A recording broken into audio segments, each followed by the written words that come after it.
sprint to election 2018. We're about 70 days away at this point. We're joined by Liz Chatterton, longtime Democratic operative and veteran Republican consultant Phillip Stutts. Glad to have you both with us this morning. Before we turn, though, to election 2018, I just want to focus for a minute here at the top on John McCain and your thoughts on the legacy that he will have on that building behind us and your thoughts in the days ahead. Well, I mean, first of all, I just think McCain has got an enormous legacy, especially in the sense of holding on to what he believes in, principle, everything that every voter out there is frustrated with in government right now is sort of what McCain was the opposite of. He held to his principles even if it wasn't popular, and he ruffled a lot of feathers on both sides of the aisle.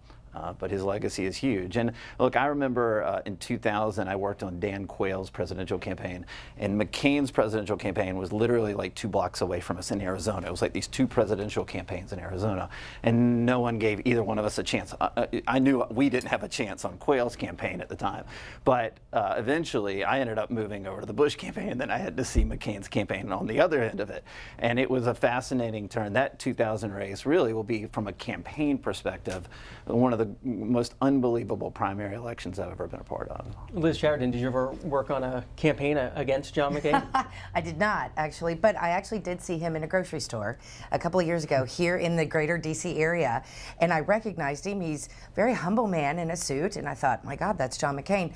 And I walked up to him and I said, sir, thank you for your service. And he could not have been a kinder, nicer person. I was just a stranger in a grocery store, but he really struck me as someone who was genuinely humble, someone who really served from a sense of service as opposed to what's this going to do for me. He was very dedicated to this country and to the people of this country regardless of partisanship, and he will be missed, greatly missed, I think, in the U.S. Senate and in America. Yeah, one more thing just hit me.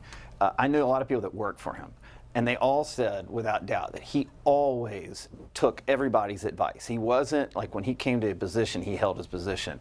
But he spent months, sometimes years, studying a certain position and asking everybody that was smart what they thought of that particular position. He was open to learning. He was open to figuring it out for himself. And then once he did, he stuck on his principle. Open to learning, that's something that you find enough of in this day and age in politics? No. Well, not even close. Well, we want to learn your thoughts 70 days ahead of election 2018. We are about to enter the post-Labor Day sprint. Liz Chatterton, do Democrats have the wind at their backs, or is there a red wave that President Trump has promised starting to form? Well, I'm fairly certain there is a pretty strong wind at the Democrats' back. I think there's a pretty big blue wave coming. And what do I know? I don't have a crystal ball, but I have been looking at a lot of polling for the last year and a half. And I do a lot of work actually in the state of Virginia in their off-year state elections. And one of the things I like to say is Virginia wasn't a fluke last year, it was just first. And I think we're going to see a lot of congressional pickup on the Democratic side. I think the Senate's a lot more complicated, but I do believe we're going to take the House back. I think the real question is, do we win it by 5 seats or 25 seats? I think that's yet to be determined. And we are still 70 days out. The October surprise is always a thing. So who knows? But I will tell you right now, in my 20 years of political consulting, I've never seen numbers like I'm seeing right now on the Democratic side. So I'm here to predict a pretty good night for us in November. So what numbers are you looking at? A poll out from the Wall Street Journal today saying that President Trump's job approval rating remains stable amid the criminal convictions and guilty pleas last week. His performance in office was approved by 44%. The last time that the Wall Street Journal did that poll, it was 46%, but that number within the margin of error. So not much change there after a very big political week, at least here in Washington. So what trend numbers should we be looking at? Well, it's really interesting because Trump approval is crucial to understanding how turnout is going to be both on the Democratic and Republican side in November. And that's a national number at 44, with all due respect to the Wall Street Journal. The real key is to look at it by state and certainly by congressional district. Anywhere that the president is under 40, that's really bad news, in my opinion, for any Republican in that state or in that district.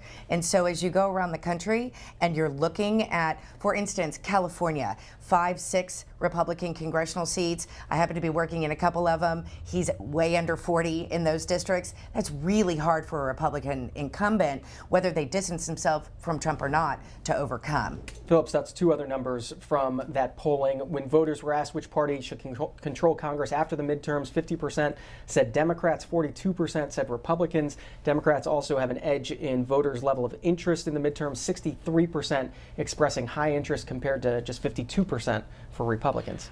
And what we're seeing in polling too, like if you look at some of these polls, they're polling registered voters, and just from trying to educate people that may want to understand how this works, what we're polling in these districts is likely voters. And in the congressional races right now, we're seeing a high motivation on the Democratic side, more motivated than we're seeing on the Republican side. Now, that doesn't, we're in a paradigm shift in politics right now, so anything could change, like Liz said, in the last 60, 70 days. But, you know, there we're playing a lot of defense. Almost every toss-up race is on the Republican side on the with the congressional elections. On the Senate side, it's very interesting. There are 6 races that Republicans are on offense and could take over seats, where they're in the Senate races, there are 4 particular Democratic races that they are on offense. So we've got actually more of an advantage on the Senate side, which ultimately means, I believe, we keep the Senate. The House definitely is up in the air. And I would say the overwhelming evidence right now says we'll lose the majority. We can dig into any of those races that viewers might be interested in, inviting you to join into the conversation in this hour of the Washington Journal as we look ahead at election 2018. Republicans, it's 202-748-8001. Democrats, 202-748-8000. Independents, 202-748-8002. When you call in, you'll be talking with some veteran consultants on the campaign trail. Liz Chatterton is president of the Chatterton-Listingy Creative Strategies Group here in Washington. Phillip Stutts with Go Big Media, the founder of that group, also the author of the book Fire Them Now, The 7 Lies Digital Marketers Sell and the Truth About Political Strategies That Help Businesses Win. Okay. We can talk about that book as well. Taking your calls, you can start calling in now. Liz Chatterton, President Trump has said that he's going to be on the campaign trail as much as he possibly can heading into November. Is that good news for Democrats? I really think it depends. It depends on where he is. That's what's so interesting right now. When you look at states like California, Oregon, over even in Arizona, although Arizona is now going to be a really interesting, question. But then looking over on the East Coast, you look at Virginia, you look at certainly New Jersey. I don't think those are places that I would really send President Trump. But down in the South, in the Midwest, in places like Iowa, potentially Wisconsin, which is so fascinating because went for Trump in 2016. Trump doesn't look so good there now, but there are pockets of Wisconsin where he's doing well. So I really think it depends. It's a hard call, in all honesty, for the Republicans. Do they send Trump to, for instance, in Wisconsin, where he increases Democratic turnout in Milwaukee, but helps in, for instance, Paul Ryan's more outstate Wisconsin congressional district? It's really going to be slicing with a scalpel, I think, for the Republicans and Trump. Phillip Stutts, you're putting together President Trump's travel schedule. Where do you send him? Oh, geez. Yeah. So I think Liz is right. I think you keep him in the South. You keep him in districts where, again, his approval is high and he's doing really well. And, state by state, everybody's going to differ. But I believe if you go to, let's say, the big Senate races where Republicans can take, seats that are held by Democrats now in North Dakota, Montana, I would definitely look at it. Look at Indiana as well. And then you can go into certain pockets of Florida and also into Indiana. You mentioned Florida. What are you going to be watching for out of Florida primary days tomorrow? Yeah, well, I'm a Florida resident now, and I'm a Florida voter, and so I've already voted. But look, as far as the congressional races, I mean, these are all primaries. I think essentially the governor's race is the most fascinating. What happens between Ron DeSantis and Adam Putnam, and the Democratic governor's race is just as fascinating. Whether Gwen Graham, because she's the heavy favorite to win the general election, but can she pull out of that primary? Liz Chatterton, if we're looking for tea leaves tomorrow, what are you going to be watching for in Florida and Arizona? Well, Arizona, I think, has just gotten super interesting, and I want to be very clear. We all mourn the passing of Senator McCain, but I think over the next few days, you're going to start to see a shift from mourning and praise into the next phase, frankly, of politics, which is who gets appointed to that seat as we face a huge Supreme Court nomination here in Washington. Every Republican senator is going to be important to that. So I think all of a sudden things get a little bit more interesting out there. I don't think it's going to affect the primary tomorrow, but I am curious what Governor Ducey is going to do as we move forward in the next week or two in terms of an appointment to Senator McCain's now open seat. What am I looking for? I'm looking for increased Democratic turnout, because that's what we've seen all over the country. I don't know if you remember this, but Michigan, which was just 2 weeks ago, 93% turnout increase from 2016. Unbelievable Democratic turnout in these primaries. So that's what I'm going to be keeping my eyes on in Florida and Arizona. Is this trend going to continue? I want to talk more about the Supreme Court in just a second, but let's bring in some callers. Frank is in Alabama, a Democrat. Frank, go ahead. Well, I'm not truly a Democrat. I vote Democratic more heavily. But Liz, if we could skip to 2020 and, of course, talk the Doug Jones issue, because whatever happens in November coming, it will be significant in 2020. I see Sessions as just leaving and coming back and running for his old seat. Or I see Bradley Byrne, that will probably be the person that will run. How do you look at that? Because, again, it won't be any $12 million. They talk about how the black women so voted for Doug Jones here in Alabama, but it was actually $12 million. And then Doug Jones will possibly be exposed as a plagiarist, how he plagiarized the whole 16th Street bombing and full of girls. So no mean to go from the upcoming election here in 18, but could you just speak a little to that? Sure. In all honesty, it sounds like he knows more about Alabama than I do. But I will say it's a really interesting notion. Jeff Sessions is probably one of the most interesting people in Washington right now. Will he leave after the 18 midterm? I have no idea. I'm frankly a little surprised he's still there as of right now. Could he go back to Alabama and run? Absolutely. Could he win? Hate to say it, yes, possibly.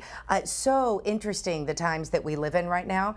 I will say this, I am not going to predict anything past November 6, 2018, not in this current environment. Well, Phillip Stutts on Jeff Sessions' I political grew future. up in Alabama, and I was having lunch last week with a former Sessions aide who said Sessions really wants to see his the full term served out. He'd prefer to go 4 years. I don't know if that's on the table after the midterm elections, so we'll see. And as far as Doug Jones is concerned, I really believe Doug Jones is dead on arrival in his first election. Coming back to Jeff Sessions for a second, what happens if President Trump moves to fire Jeff Sessions? Jeff Sessions will do what he's always done. He'll honorably step down, and then I believe he'll retire. And how will the Senate react?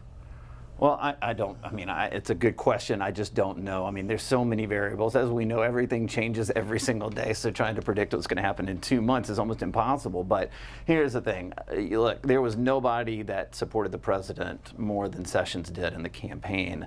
And when he went up to his hearings for confirmation, he was ridiculed by Democrats as being pretty much the devil. And then now that there's conflict, they have his back. And so, it'll be interesting to see how it all plays out. But Sessions will either be gone after the midterms or he'll serve the full 4 years. Provo, Utah. Bill, Democrat. Good morning. Good morning. I grew up as a Southern Democrat, pro-life, but pro-family. And what frustrates me is trying to explain to my children why it's okay for the president to get away with a lot of things. And what also frustrates me is my friends and neighbors who in the Bush years advocated so much for all these Christian conservative values, yet today they're saying it's okay to pay off porn stars as long as it has nothing to do with Russia. But I think there's a lot of people like me who are conservative, who have those Christian conservative values, who will probably stay home this November because, they can't, it's not okay for them, for Trump to do all those things and still vote for him because that contradicts their values. Thank you. Phillip Stutts. Look, 20 years ago, we were in the midst of a huge impeachment fight, and Republicans said, character matters, and the Democrats said, leave him alone, let him do his job, and Bill Clinton. And the roles are sort of reversed now in the sense of, the outrage is on the Democratic side and the Republicans have coalesced behind the person, behind Donald Trump. So, I almost feel like we're all about what jersey we're wearing right now. Is it the home team or the away team? Jerry Seinfeld has that famous joke that we cheer for jerseys, not players. And it feels that way, but I will tell you, we are in a very disruptive moment in history. And I think the voters, whether it's left or right, are saying, maybe the old paradigm and the old way we used to believe and fight for the issues that we care, that's changing. That people are becoming more libertarian in their thinking, whether it's on the left or on the right. And these issues aren't as big a deal as they've always been. Liz Sheridan, if you're advising a candidate running for Congress, do you advise them to run on the issue of impeachment, that they would vote to impeach President Trump? It's a really interesting question. And the truth is, and I may get thrown out of the DNC for saying it on C-SPAN, but no, I wouldn't tell them to talk about impeachment. Number one, we haven't won yet. And number two, I think we're way far away from deciding whether or not we want to do that as a nation. And what I mean is, actually, I can't believe, but you're right, 20 years ago, we were in a similar impeachment fight. And truthfully, I think if you're going to pull that trigger, if you will, you've got to have absolute proof. You've got to be able to go in as a party, as a body of government, and be able to say this president did wrong. With Clinton 20 years ago, there was a lot of he said, she said, we're not sure. And I actually think the Republicans and, frankly, America paid a price. I, as a Democrat and as an American, don't want to win the majority back, start impeachment simply because I don't like President Trump, and then actually bolster him by not having the proof to show that he deserves to be impeached. No, it's too soon. We don't want to be talking about that. These are things to talk about next spring when we have the House back, if we have the House back, and when, frankly, Mueller has concluded his investigation. Stockbridge, Georgia. Dave, an independent. What should candidates be talking about in the 2018 election, Dave? Well, first, I'd like to briefly say that I appreciate C-SPAN's objectivity and its role in mediating as a news organization. Secondly, I'm greatly disappointed in the news media because I see this assault on our president as a constant disinformation campaign. As an independent, I had a gut feeling about Trump. I voted for him, and I think he's fulfilled his promises, and he could be a great president. But this assault on him, this constant barrage of misinformation is designed to blacken him. And the Democrats' insistence that they don't want to impeach him is a total lie. I voted Democrat in the past, but I see this is so disappointing. And if they succeed, they're going to tear the country apart. And personally, I'm going to vote again when I normally wouldn't vote in the midterm. I am now motivated to vote, and if people don't, the voting this November is our last stand, because if the Democrats win, they will tear this country apart. Phillip Stutts, we come back to this issue of turnout and motivation. Right. Well, if every Trump supporter is that motivated, Republicans will be fine on the House. And the question is, are there more of those kind of motivations than there on the left? Let me go back to his question or his point on the reporters. I think he's got a pretty valid point, and here's why. I think the reporters in D.C. especially are the part of the outrage machine. The networks are making tons of money on Trump right now. And if you watch what's happening on a daily basis, John, there is breaking news every minute of every day. I'm not saying that there aren't things to be reported on. There's very little investigation. If reporters investigated some of these, every breaking news item, and found evidence and found problems, they should report it. Give me an example of something in the past week. Anything that the president tweets becomes a 5-hour story on any network. And that doesn't move the dialogue along. They move on to the next tweet 5 minutes later. And you can say the chicken or the egg with the president starting it. But the problem is that reporters should be reporting. They should be investigating. If there are allegations or charges or falsehoods that the president is saying, then look into those, do investigative work, report on those. Instead of every 5 minutes, there is some outrage, something that the chief of staff said some meeting that they had where there's gossip being played. They are gossip reporters now. They are not investigative reporters, and that's where the problem is. It just the networks? Is it newspapers as well in your mind? Well, it is on the social media platforms, and I have a pretty good window into that because we do a lot on the digital media front. But obviously the TV networks are driving this, and Trump knows that. That's why he creates all this chaos. He knows that it'll drive the news stories, and instead of saying, well, we're not going to play into that game, they just double down on it. Now, it helps ratings and it drives money into these businesses, but the fact is that it's playing into Trump's hand, which is what the president wants. Liz Chatterton? Well, I think it's fascinating. I have to say, though, any president who governs by tweet is probably going to get some poor news coverage. If the man would just have a press conference once in a while, actually speak to the media instead of pushing himself back and speaking only through social media, he actually might get a little bit, in Phillip's terms, fairer treatment. I think the press doesn't know how to cover this president. They get very little information from him directly. They get, frankly, nothing but obstruction from his press secretary. What are they supposed to do? In all honesty, I wouldn't be a reporter in this town right now. That's how every presidential, that's how every Oval Office has been. I mean, Obama's office was like that. Bush's office was like that. They're always trying to keep information out. They don't want to give everything out. But that's why you report. That's why you investigate. That's why you dig deeper instead of just hair on fire. We've got to respond to the tweets. So this criticism of the press that you have, did you feel that way in previous administrations? No. Do I believe there's an inherent bias? Of course, but I don't believe. Do you not think there's an inherent bias? I actually really don't. No, I don't. I think there is perhaps right now. I think there's a growing one. Right. But I actually never believed in the inherent liberal bias. Frankly, I think Fox News is incredibly biased, but on the other side. So I actually think at the end of the day, there isn't this inherent liberal bias in the media. I think now there is potentially an inherent anti-Trump bias in the media. I will agree with you that there is a lot of anti-Trump bias in this current media, but I absolutely believe it's because they have no idea what to report on this president who never released his tax report, who never talks to the press, never has a press conference. That's unprecedented, Philip. You know that. We've had many more presidential press conferences in the past, both Republican and Democrat, than we have in the first 18 months of the Trump administration. So let me say this. Everything you said is sort of right. Like from a partisan perspective, I can kind of agree with this. But my point is this. The president came in. He is the Molotov cocktail of politics. The voters heard Bill Clinton say, let's build a bridge to the 21st century. They heard Obama say, we're not black or white, we're red, white, and blue. They heard Bush say, or Obama say red, white, and blue. They heard Bush say, we're a uniter, not a divider. And all of them did not do anything to bring people together. And so Trump came in and said, I'm throwing bombs everywhere. And the American people that voted him in said, good, show these people what they're going to. And so the reporters don't know what to do. They don't know what to do. This is a totally different dynamic. They don't know what to do. Coming up on 8:30 here on the East Coast, we're joined by Liz Chatterton, veteran Democratic consultant, Phillip Stutts, Republican consultant, for this discussion. Looking ahead 70 days until election 2018, trying to bring in as many of your calls as we can. Michael in New York City, Democrat, go ahead. Hey, good morning.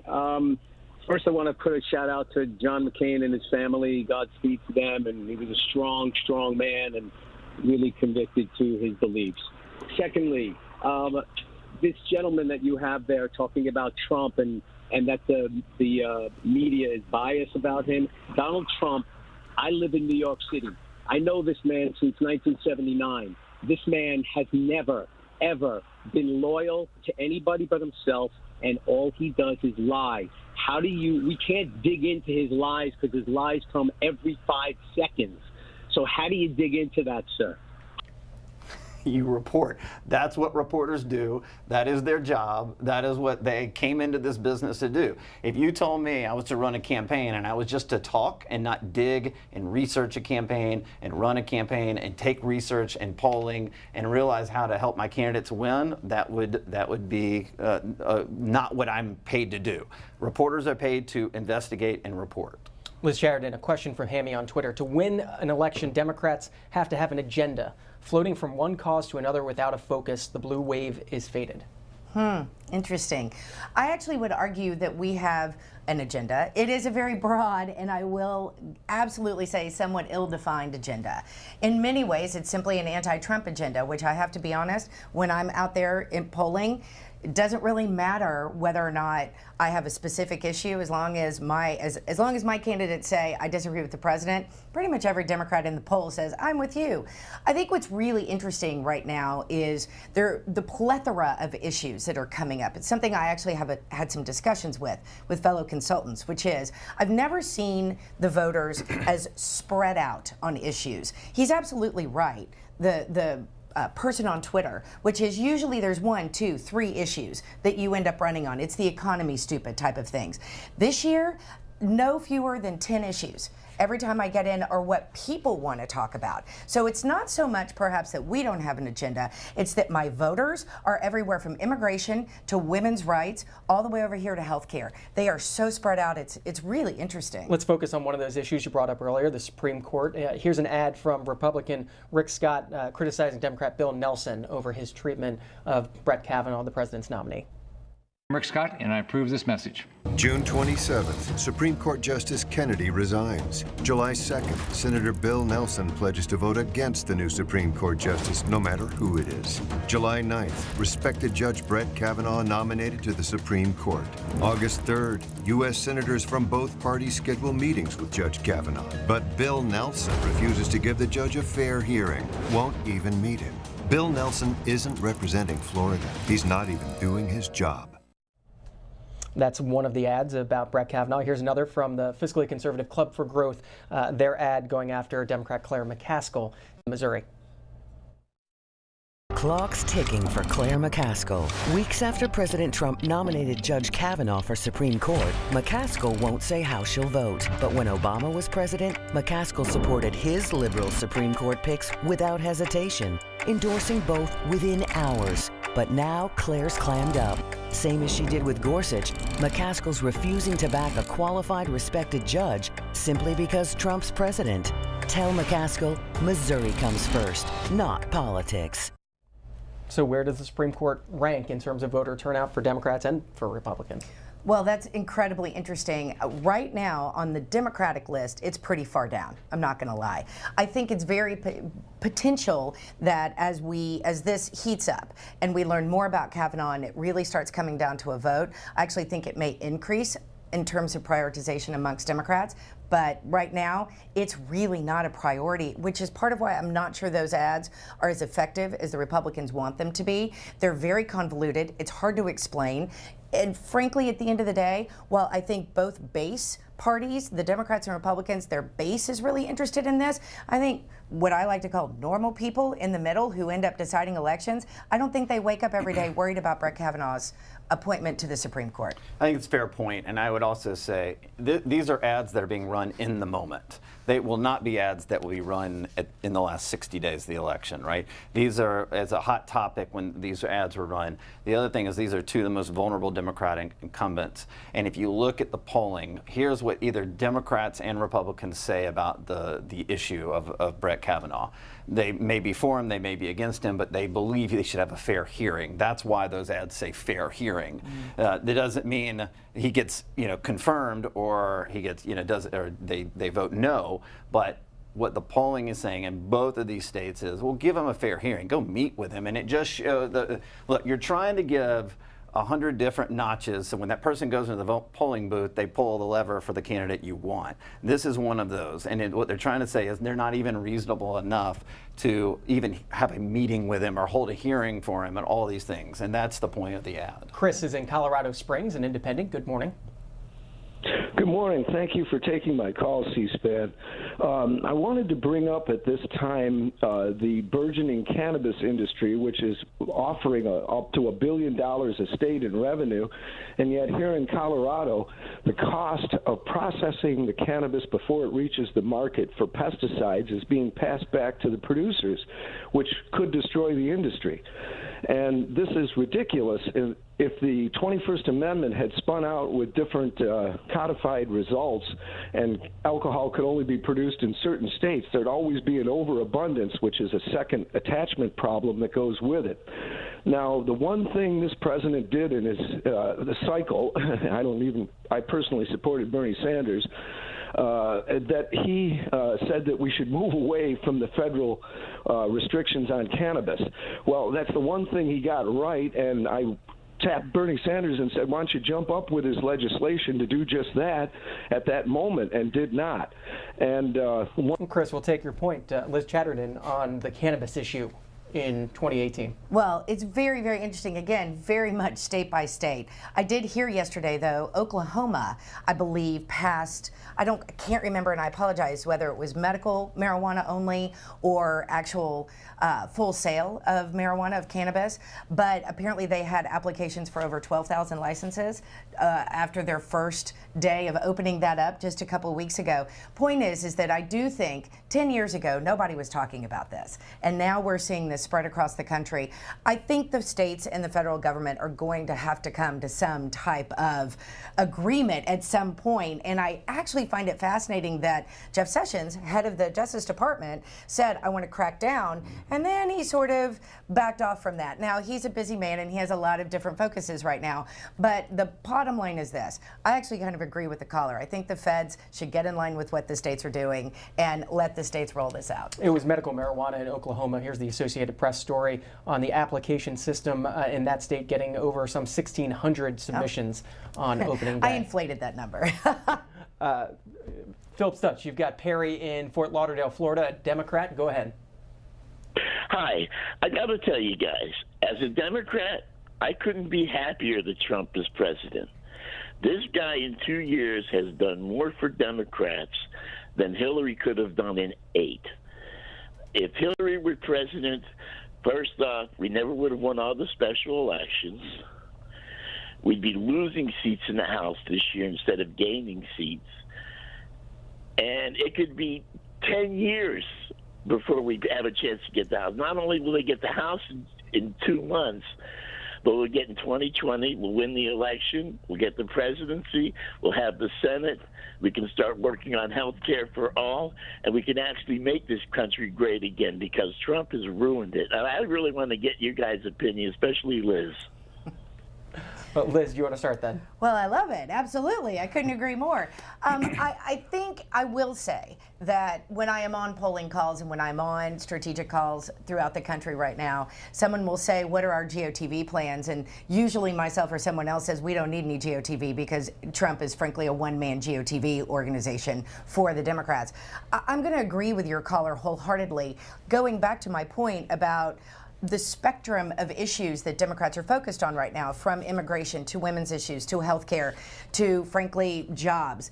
And at the end of the day, it all comes back to, but I stand against what Trump has done on, frankly, insert name of issue. At this point, what we have to do is say we are for instance, immigration reform. We are for access to affordable health care for everyone, as the caller indicated. And Trump is not, and everyone cheers, and we ride that wave. And I don't want to make it sound simple, but I will say that the wind is absolutely at our backs, and it is absolutely being driven by anti-Trump sentiment. Well, he says that the best thing that ever happened was Trump, and I mean, if he thinks that tax cuts, which we're happy with, that we packed the judicial system with more judges than any president has ever done. It looks like 2 Supreme Court nominees will be confirmed, or Gorsuch and now Kavanaugh, before the midterms. If you're looking at deregulation across the board, and you're looking at an economy that's booming like it hasn't done in a long, long time, then man, I'm on board with you on that as well. So I think that Trump's done some really good things.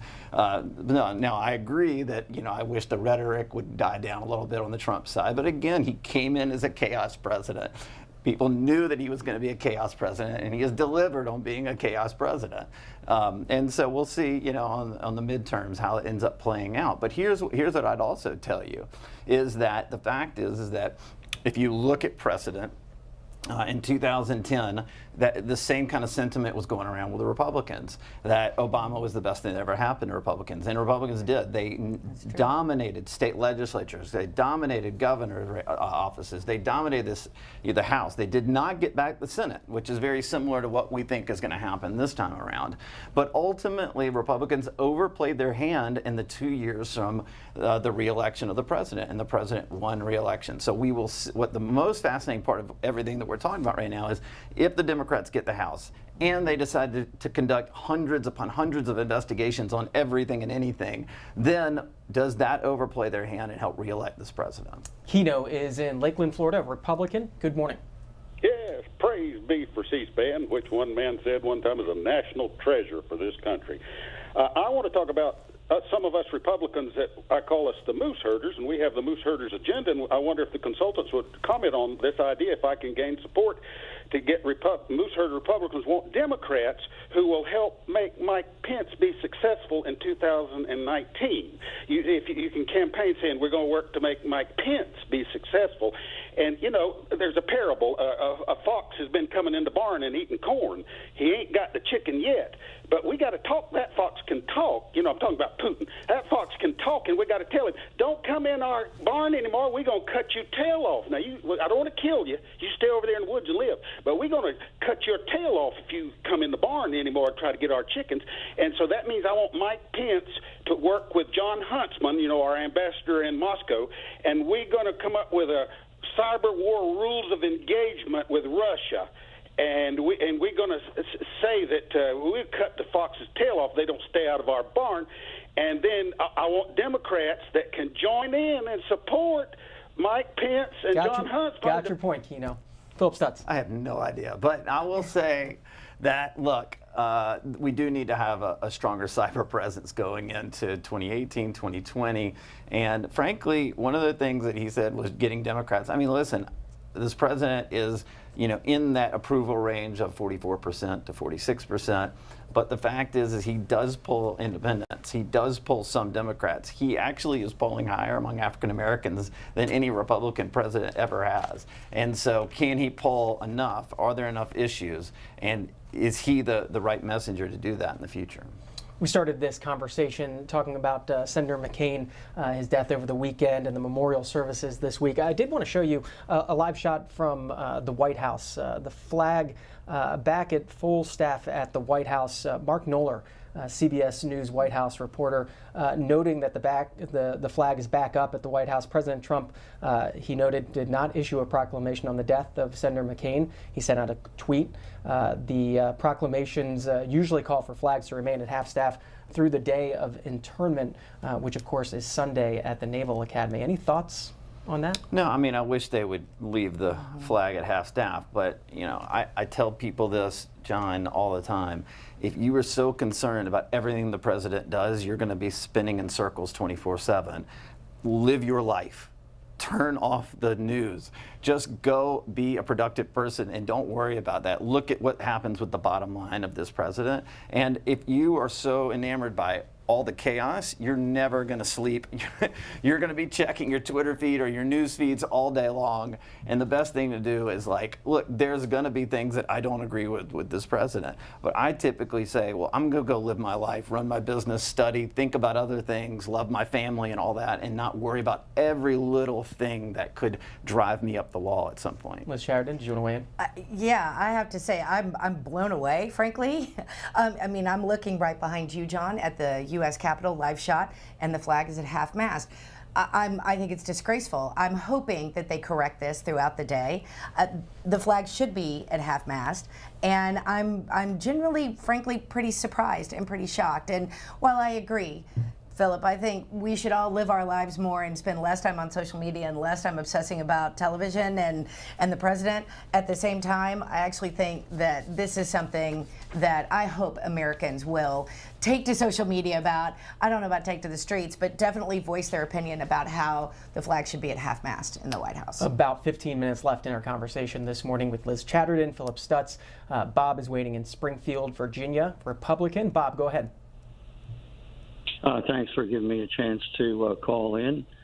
This question is really for both of the people, but I wanted to mention what I call two ironies. One irony is that the Democrats continue to flail about Russian influence, but I don't think they have the self-awareness that the campaign of personal attacks on the president and other things they're doing that sort of distort the news in terms of propaganda are actually helping the Russians more than they ever imagined. And there's an irony in that, because the press that the public is seeking to get information from is tainted by political animus toward the president. So that's an irony I think is real. The second irony is what the press covers and doesn't cover. The press doesn't seem to want to cover what's happening in South Africa, tends to cover the Palestinian-Israeli issue with a real bias toward the Palestinians. It doesn't cover the murders in Chicago as a social issue. It doesn't cover issues involving criminal activities by certain illegal aliens. And there's a nonstop diet from the press of that kind of a message. And the irony is, to me, that the press, especially those that think that they're smugly smarter than their audience, continue to feed that diet, and they're turning the average voter off. And it's harmful to the United States, it's harmful to the Constitution, and ironically, it's harmful to freedom of the press. Ms. Sheridan, do you want to start? I think it's an interesting commentary. I would say this. I do think that every American citizen should be aware of the cyber attacks that are very likely coming from Russia. It looks like they also may be coming from Iran. They may be coming from other places. I think as we prepare to go vote in the midterm elections, we need to be aware that when we walk in and we cast that ballot is securely being transferred to where it needs to go, is being counted properly. I don't know if that's actually a partisan issue. In all honesty, I would like to see Democrats and Republicans work together both in Congress now and in the future to figure out how to strengthen our cybersecurity laws, to figure out how to prevent outside intruders, whoever they may be, from imposing their will on our elections. It's really quite frightening and very insidious to think that there are outside actors at play who want to harm our democracy, coming into our most fundamental belief that one man, one vote, and that vote is legitimate and protected. And I think we need to work together to fix it. Well, we have. The Republicans and the Democrats have worked across the aisle to sustain this and to try to stop this, and they've worked to come together on the Russian stuff, and especially in meddling in our elections. And the president may not be as strong on that, but Republicans have bucked him in a lot of regard on that. Mm-hmm. We've talked a lot about motivations and what's going to drive voters out to the polls this fall. Another issue I want to talk about is tax cuts. Mm-hmm. Plenty of ads being run on the Republican tax cut legislation. This is Democrat Dana Balter in New York running against Congressman John Katko, the Republican there. Here's a recent ad from her. Have you seen this attack ad from John Katko? You would have an increase in taxes. It's completely out of context. I support tax cuts for working families. John Katko voted for the new tax plan that gives almost all the benefits to the wealthy and big corporations, while most of us will pay more. And now they want to cut Social Security and Medicare to pay for it. I'm Dana Balter, and I approve this message because John Katko is wrong. We need tax cuts for working families.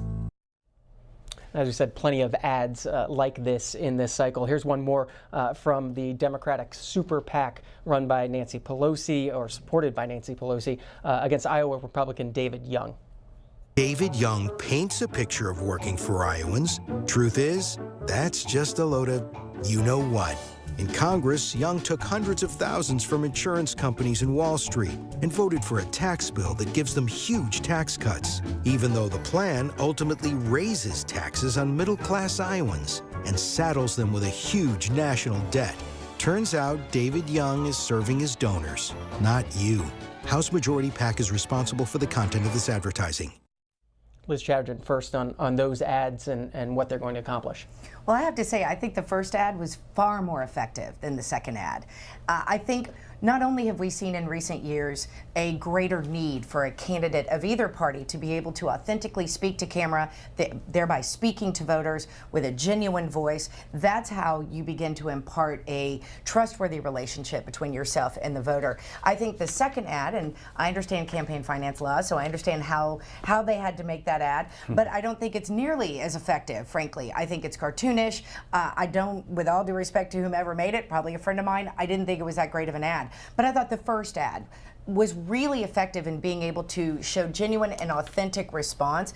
That is what the American electorate is craving, frankly, from both parties, are politicians, leaders, candidates, people who can say to them one-on-one, this is who I am and this is what I stand for. In all honesty, a huge part of why Donald Trump won in 2016. He was better at that, frankly, than Hillary Clinton. I think you're going to see a lot more candidates doing it in the future. Most of our Democratic candidates out there right now, we're putting them to camera for that very reason. Phillip Stutts. Well, the New York ad, the first ad, here's the interesting part about the tax law and the tax cuts that were cut, is high tax states like California and New York won't see much of the benefit of the tax cuts. And so you're seeing a lot of the more competitive races right now in California and in New York in these congressional races. That particular race, though, is more likely going to go Republican. This is that particular district, I believe, Hillary won. But I think Katko has outraised his opponent by a ton. On the Iowa race, that's really a different one. This is more populism. This district is in Des Moines. And frankly, this is a district, this is one of those crazy, really interesting districts that Obama won twice and Trump won. But Young, the Republican incumbent, is in dire straits right now. His last quarter, he was outraised. And so they're running these ads right now because they've got the money, the outside group. If Pelosi is running an ad in your district, the polling says you're in trouble. And so that's one of the reasons why they're putting this ad together. Very quickly, not on the message, but the medium. You work at a digital media firm, Go Big Media. Do television ads matter as much anymore? Absolutely, they matter. Absolutely, because the electorate that votes is older, and they're still watching TV. And that's just a fact. Have we seen an increase on the digital media advertising front year after year or election cycle after election cycle? Absolutely. Yes. But television and mail are still heavy components for success for a race. Liz Chatterton, talk about mail, because you work on direct mail and have done for 20 years now. Mm-hmm. Absolutely, and I appreciate Phillip saying that. I want to echo his view on television, though. Not only do I think it's still a very dominant medium because of an older electorate, but, and I say this a lot, direct mail and to a certain extent digital, we are a limited medium, right? There are only so many words, so many pictures that you can put on it before the person is gone. But at least with television, there's moving pictures. There's something engaging. You can do a little bit more storytelling, which is why I think regardless of the age of the electorate, you're always going to see people engage in television. I'm sure you see it with pre-roll video on digital. There's just an ability, again, as I was saying a minute ago, to humanly connect with your audience when you're talking, when the pictures can move. There's a way to make it more engaging. Now, don't get me wrong, I try very hard to make my direct mail engaging, but I also recognize I get about 4 seconds before someone is going to toss it into the recycling bin. So it's a little harder on a two-dimensional medium, but we do our best with big pictures, big headlines, grab their attention, get their focus before we lose it. And can I add one more thing to that? It's a component that we're not talking about, and that could help congressional Republicans more than anything,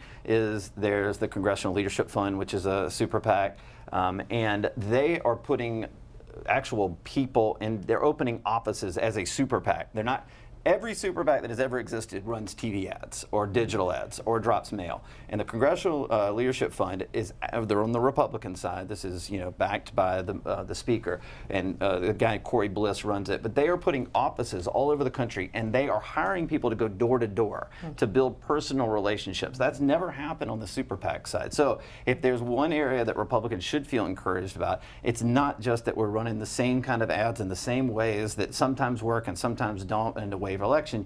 You have people that are on the ground in some of these congressional districts going door to door and building relationships with voters. Should note, if viewers want to check out some of the media work that you both have been involved in, Go Big Media, it's gobigmediainc.com, chattertonlastingi.com. The websites we'll put on the screen for our viewers too. Eric is in East Setauket, New York, Democrat. Good morning. Wow, thank you for taking my call. It's been a very interesting segment. I know Phillip spoke earlier in the program about the Senate. I have a scenario I think I'd like Liz to talk about. I think there is a nice shot for the Democrats, and I'm going to name 3 candidates that can do it. And if you can talk about at least one of them, Liz, it would be great. I think the Democrats can win Tennessee with Phil Bredesen. The Democrats can win and flip Nevada with Jackie Rosen. And the most exciting candidate I see out there is Christian Sinema in Arizona, who is bipartisan, has some real solutions in immigration. She's a multi-term congresswoman, very exciting voice, who says she will not support Schumer as the party leader. She's a new and fresh, solution-oriented person, and I think all three of those states can flip, and the Democrats can take the Senate. Liz, take it away, please. Nice setup. Absolutely. Thank you for calling. I actually completely agree that there is a path to the Senate. However, as optimistic as I am about the blue wave, I am also pragmatic about the fact that it is absolutely, the wind is more in our face on the Senate side than it is in the House side. But I'm going to lay out my own scenario. Number one, of all the incumbents that we have to protect, I really only think two of them are truly in trouble. I do think Heidi Heitkamp in North Dakota and Joe Donnelly in Indiana are going to be tough races. I think they can both win, but I would be foolish to sit here and say that they're going to be easy wins. However, I actually think Kyrsten Sinema in Arizona and Jackie Rosen in Nevada are going to win both those seats. I'm going to call it right here. I think Tennessee is fascinating. I think it's going to have to be a heck of a blue wave for us to pull off Tennessee, but I have faith. And I'm going to give your caller one more race to watch, which is Beto O'Rourke in Texas. I am a native Texan. This is a long shot race, don't get me wrong, but I'm also doing a lot of work in Texas. We're seeing crazy numbers for Beto, particularly in the large urban centers, Houston, Dallas, San Antonio, Austin. Those areas turn out in massive numbers, while potentially the rest of Texas dies down a little. You might actually see a real upset in Texas, and that could end up being the swing seat in the Senate. It's a narrow path, but I agree with your caller. I actually think we have a shot. Here's where the Cook Political Report has those Republican seats: Arizona, Nevada, and Tennessee, all in their toss-up column. In Texas, Senator Ted Cruz, his seat currently in the leans Republican column. They have all their race ratings at cookpolitical.com. Phillip Stutts, you've got Alice in Louisiana, Republican. Go ahead. Please give me a chance to say what I'm going to go fast. I promise I'll go fast. But I want to say this to the American public. I used to be a Democrat. I went all the way back to when the first slave ship landed in Jamestown, Virginia. But I found out the truth about the Democrats, and I immediately changed my party. And I also found what really did was I found out Martin Luther King was not a Democrat. Even though he fought for civil rights, he wasn't a Democrat. His daddy wasn't either.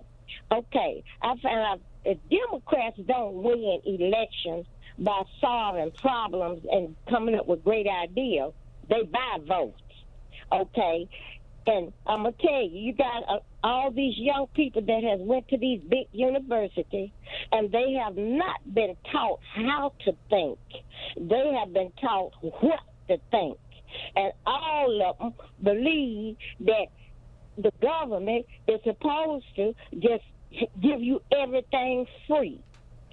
And once the Democrats, if they ever get the House, the Senate, and the presidential back, they are going to collapse, destroy this country. Because first of all, they're going to throw that border wide open. They ain't caring who come in. Then they're going to try to get everybody legal enough that comes in here to vote. They don't care if they vote legal or illegal. Alice, you're bringing up a lot of points. Phillip Stutts. I will say if the Democrats get the House, there will be a lot of chaos. There are going to be hundreds and hundreds of investigations. This White House is going to have to prepare a lot more than they are right now for all of the investigations that will be coming down. And the question is, if they take the House, do they overplay their hand, and does that help the president in his real act? Jackson, Tennessee. Ed is an independent. Good morning. Good morning, y'all. Hey, I have a quote here, and don't mean to be defensive or offensive, but only the rich and ignorant vote Republican. For example, this is quoting Warren Buffett. In 1960, corporate taxes were 4% of GDP. Now they're only 2% of GDP. Healthcare in 1960 was around 5% of GDP. Now it's almost 18% of GDP. We spend $3 trillion a year on healthcare. $1 trillion is wasted, and as you two know, we're the only industrialized nation that does not have a single-payer health care. And to quote Warren Buffett again, the tax system is not crippling our business around the world, said Buffett at his Woodstock for Capitalists, what they call it.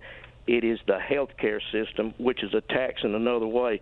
And then again, we're the only country which Republicans hold us up on global climate change. And I don't know why the Democrats, when they ask, where are you going to get this money? Remember, you can look any of this up. 33 cents of every dollar is wasted in our health care, and we spend $3 trillion a year. We'll take your points. And Phillip Stutts, you want to start? Yeah, I mean, if those stats are right, that confirms that government can't solve all the problems because there's a lot of waste, and I'm more of a free market solution kind of person. Liz Chatterton? I think the issue of healthcare is really quite fascinating because there are many people who felt 10 years ago when Barack Obama was elected and then Obamacare was born, if you will, in 2009, that we had put this issue to rest. That nothing could be further from the truth. We all recognize that. We have been going back and forth for the last 10 years. I think what's really interesting is that so many candidates are out there on the Democratic side running on access to affordable health care for all. If I've written those words once, I've written them 1,000 times in the last 18 months on the Democratic side, and it's really resonating. So I actually agree with the caller. It's a huge problem. I'm not sure either side. I'm going to be real honest. I'm not sure anybody really understands how to tackle this problem.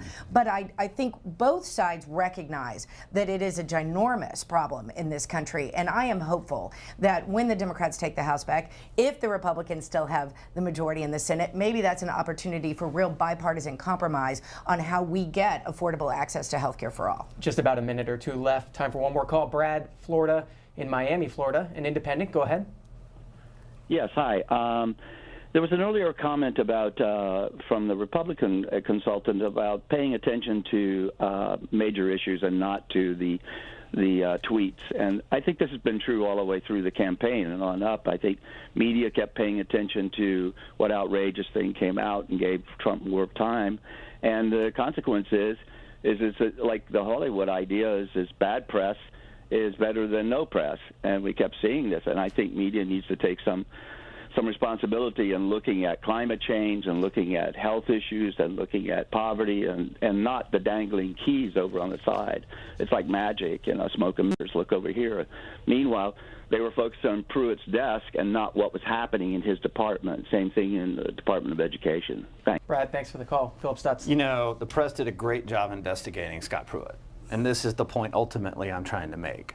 If there's wrongdoing, go investigate it. Whether that's in the administration or anywhere else, go investigate it as a reporter.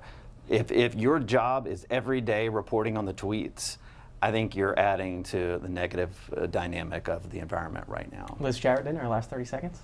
I think it's really interesting that there hasn't really been a major piece of legislation to come out of Congress, at least that the press has covered, probably since the tax cuts. So part of the question becomes, has there really not been any legislation, or has the press not covered? Are they too consumed, if you will, by the chaos and the daily tweets? And I think there's an argument to be made here that while I am a huge supporter of the press, I do not, as I stated earlier, believe that there is an inherent liberal bias. I do think that they have become a little caught up in this vortex, and I would like to see them step away and move back to genuine reporting on what's happening here in Washington and how it affects the lives of daily people. Well, maybe another conversation we can have together down the road. Appreciate your time. Liz Chatterton is president of Chatterton-Lestingy Creative Strategies. It's ChattertonLestingy.com. Phillip Stutts, the founder of Go Big Media Inc., GoBigMediaInc.com. He's also the author of Fire Them Now, The 7 Lies Digital Marketers Sell, and the Truth about Political Strategies That Help Businesses Win. Appreciate your time this morning. Thank you. Up next on the Washington Journal, it's our weekly Your Money segment. We'll talk with Greta Goodwin of the Government Accountability Office about a new report on the costs of incarcerating immigrants. We'll be right back.